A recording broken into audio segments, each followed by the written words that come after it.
So as some of you are keenly aware, I grew up in the southern United States, specifically the state of Tennessee. Professional wrestling, NASCAR, cops, and Jerry Springer were high up there on the list as far as shows I was looking out for, and I think a lot of other Southerners were too. I mention this because I want to put into context why Dog the Bounty Hunter and his TV show holds a special part in my heart. That show was basically a combination of those 4 shows that I just mentioned. Dog the Bounty Hunter was a show that had backyard brawls, people getting pepper sprayed, car chases, and tons of family drama. And it goes without saying that me and my family, specifically my dad, spent a lot of time watching Dog the Bounty Hunter around the time when it was released in 2004. But today I want to talk about the man behind the show. I want to talk about the story of Dog. During the research about Dog and his story, I found it to be quite captivating and I felt like it was worth sharing with you all. So today, we're just going to talk about the real story behind Dog the Bounty Hunter from start to finish. Dwayne Lee Chapman, aka Dog, was born February 2nd, 1953 in Denver, Colorado. Dog would drop out of school at the age of 13 and would go on to have several run-ins with the law in his teenage and early adulthood years. Dog hasn't always been this chaotic good figure that he's portrayed as in his television show. As a teenager, he was associated with the controversial biking gang called the Devil's Disciples, and he had been arrested several times during his teenage years for robbery. In 1977, Dog had actually been convicted of first-degree murder charges and was sentenced to 5 years in prison for the killing of a drug dealer named Jerry Oliver. Now, Dog wasn't the one who actually killed this guy. It was sort of a guilt by association type situation. And I'm going to play the clip of Dog explaining exactly what happened on that day. I went to prison in the state of Texas for first-degree murder. I did 18 months of a 5-year sentence. My brothers, motorcycle gang members, and I pulled up to a house. One of my brothers went in to score some pot. There was a confrontation with my friend inside. I heard 2 shots, the 4 of us being out in the car, boom, boom. He came outside, he had been shot. On the way to the hospital, he said, I hit him in the shoulder. Oh. We dropped him off the hospital. I went back over, saw my friend Jerry laying on a stretcher talking. Drove off to Amarillo, Texas, which was 50 miles from where I was. 6 in the morning, the radio alarm went off for my work, and it said Dog Disciple was my name. Devil's Disciple is being sought for the shotgun slaying massacre of Jerry Oliver last night in Pampa, Texas. He died. And he died overnight. Yeah. In those days in Texas, there was no such thing as accessory during, before, or after the fact. So everybody, if your father used to tell you the story, if you're there when he steals a candy bar, you're just as guilty. and in Texas, that was the law. Yeah. It was in his mid-20s while Dog was locked up in this prison that he was given the inspiration to become a bounty hunter. That inspiration coming from a rather peculiar situation where Dog had stopped an inmate escape. The story goes that Dog had tackled an inmate attempting to escape, stopping the inmates just moments before correctional officers were going to shoot the escapee. Dog had not only prevented an inmate escape, but had inadvertently saved the prisoner's life. Dog has alluded several times that congratulatory remarks and praise from correctional officers that day inspired Dog to become a bounty hunter. After serving just 18 months of his 5-year sentence, Dog was released on parole in 1979. He would then transition into a job as a bail bondsman and eventually would take up bounty hunting as a side hustle. But at this time, the thought of him turning bounty hunting into a television series was nowhere on the radar. That wouldn't occur till much later. For the time being, Dog was just focused on turning his life around, staying out of prison, earning some money, and supporting his kids. After having multiple children and multiple divorces, in 1986, Dog would go on to meet the love of his life, Beth. While they weren't married until 2006, Beth would be involved in Dog's life as a partner for years, and the two would join forces to build their own bail bonding and bounty hunting venture in 1995, which was based in Honolulu, Hawaii. Now, this sounds like a rather cliche story. You know, the ex-con gets out of prison, gets him a job, he's turning his life around, he's raising kids and doing everything right, staying on the good side of the law. But when it comes to Dog the Bounty Hunter, there's really nothing cliche about this man. The story begins to get wild in 2003. In 2003, Dog made international news by capturing a man named Andrew Luster who had fled the United States in the middle of his trial on charges of drugging and raping a number of women. Luster had been convicted on 86 counts, including multiple rape charges connected to assaults in 96, 97, and the year 2000. So Dog and his hunt team had caught wind that this man was living in a town in Mexico called Puerto Vallarta. It was in this town of Puerto Vallarta that he was evading US law enforcement under the guise of a fake name. So once Dog and his team got wind of this guy and his location, they traveled down to Mexico and basically, arrested this guy. While Dog and his team were taking Andrew Luster back to California to face his sentencing, they were pulled over by Mexican law enforcement. Andrew Luster would end up being shipped back to the US in order to face sentencing, but Dog and his team were thrown in Mexican jail by Mexican authorities because bounty hunting is illegal in Mexico and they were out of their jurisdiction. So thanks to Dog and company, Andrew Luster was able to be sent back to the United States to face prosecution,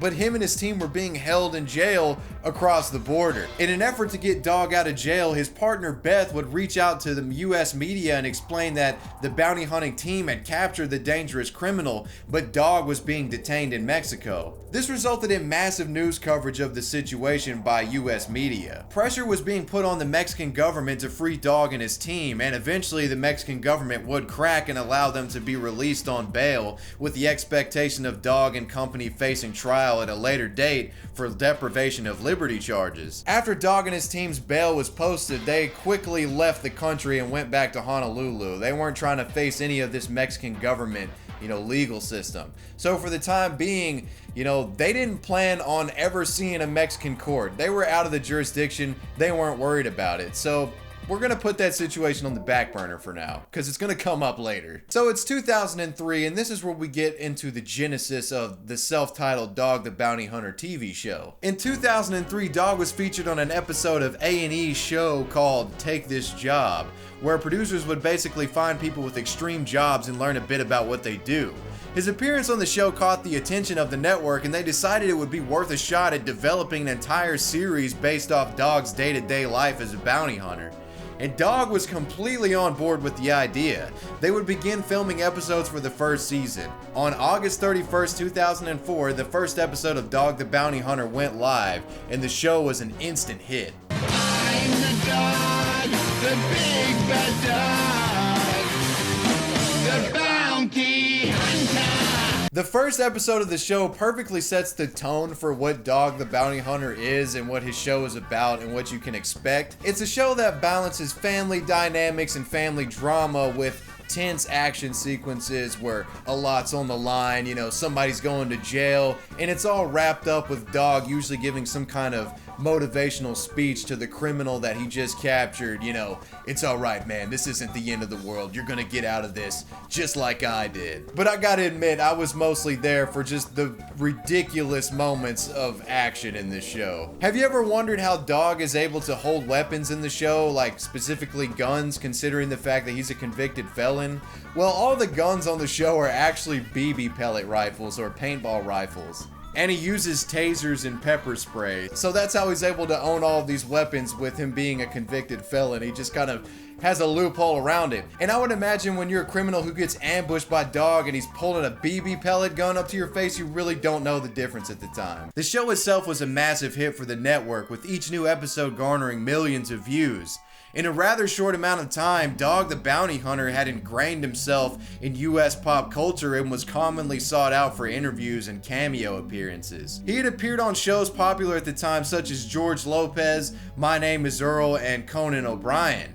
It seemed like the ex-con was on top of the world and was living the American dream. While the years since 2003 had been filled with massive triumphs, after 2006, Dog would find himself meeting continuous misfortune. The first of these misfortunes occurred in May of 2006. After being together for close to 20 years, Dog and longtime partner Beth had finally decided to get married. and the day of their wedding was May the 20th. However, on the eve of their wedding, Dog would get the news that his daughter Barbara Katie Chapman had died in a car accident. His daughter, who was living in Alaska at the time, apparently under the influence of alcohol, had stolen an SUV and flipped it off the road, hitting some trees and landed upside down, killing her. Certainly not the kind of news you want to get on the eve of your wedding night. And this is just the beginning. It keeps getting worse and worse for Dog after this. Remember when Dog and his team were arrested by Mexican law enforcement and left the country to avoid prosecution? Well, the Mexican government didn't forget about this. And just days before the statute of limitations of his crime was about to expire, on September 14, 2006, U.S. Marshals arrest Dog on behalf of the Mexican government, and he was facing extradition to Mexico. He was let out on bond for $100,000, but this next year would be a living hell for Dog, with him facing legal back and forths between him and the Mexican government, with the constant threat of extradition to Mexico looming over him. However, Dog would catch a break when public support rallied behind him, and in February 2007, Hawaii lawmakers quickly drafted House Concurrent Resolution 50. This resolution was essentially a legal document that was put forth by Honolulu lawmakers to, suggest the U.S. government in stepping into this situation. This is what Resolution 50 was requesting. Quote, requesting the President of Mexico and the 2nd District Court of Guadalajara to drop extradition charges against TV bounty hunter Dwayne Dog Chapman. The resolution was passed by the International Affairs Committee on March 7th, and on August 2nd of 2007, the Mexican courts dismissed all the charges pending against Dog. Due to a little U.S. government intervention, Dog was able to get off scot-free from these charges. So it seems like he's out of hot water, but he just gets right back into it. Just months after barely dodging Mexican prison, Dog would find himself in hot water after a phone call was leaked of him using the N-word in a derogatory nature. On November 2nd, a call between him and his son Tucker was leaked, and this call was essentially a rant directed towards Tucker from Dog, which was prompted when Dog found out that Tucker was dating a black woman. And here's a bit of the rant. It's not because she's black. It's because we use the word sometimes here. I'm not going to take a chance ever in life of losing everything I've worked for 30 years because some heard us say and turned us into the Enquirer magazine. Our career is over. I'm not taking that chance at all. This prompted public outrage, and pressure was put on A&E to cancel the show. The show wouldn't be canceled, but it would go on hiatus for a couple of years. Without a soul, we don't mean that, but America would think we mean that. You're breaking down just here now. What's going on? That's like, really terrible. That is a terrible thing that I said. It hurts worse to hear it over and over. And I'm very sorry that I said that. The show would come back from hiatus in June 25th of 2008, and it still garnered a pretty large audience. But ultimately, the show would be canceled in mid-2012. And this occurred partly to his sons Duane and Leland leaving the show and negotiations between Dog and A&E falling through. This wouldn't be Dog's final foray into television though, because within the same year of 2012, CMT picked him up and they would launch a new show starring himself and Beth titled Dog and Beth on the Hunt. This show had a slightly different premise, with Dog and Beth traveling to different bounty hunting and bail bondsman agencies and assisting them with certain hunts that they were having trouble with. While having somewhat favorable reviews, the show never achieved the ratings that the original hit show had, and it would be canceled after only 3 seasons in 2015. And after the show on CMT, news about Dog and his family would remain pretty quiet for the next couple of years until 2017, when it was revealed that Dog's wife Beth was diagnosed with throat cancer, which was in the form of a tumor that they had removed. But as it goes with cancer, sometimes you don't always get all the metastasis and it goes to different parts of your body. It was revealed a couple years later in January of 2019 that Beth was having to go under chemotherapy treatments because the cancer was rearing its head once again. But this isn't stopping Dog and his family, because the last development that we have is that him and Beth are going forward with a new TV show. This show is called Dog's Most Wanted, and it seems like it's going to be a more focused take of the original Dog the Bounty Hunter TV show, with Dog going through a bucket list of his most wanted fugitives and trying to catch them using research and, more planning. The show is set to air on WGN sometime this year, so we'll see about that. But that's pretty much the big enchilada of the Dog the Bounty Hunter story, all the way from his prison stint in the 70s until now, with his wife getting throat cancer and this potential new TV show. Tell me what you thought about Dog's story in the comments section, and I'll see you guys in the next video. Major shout out to my patrons. Wavy Web Surf out. Peace.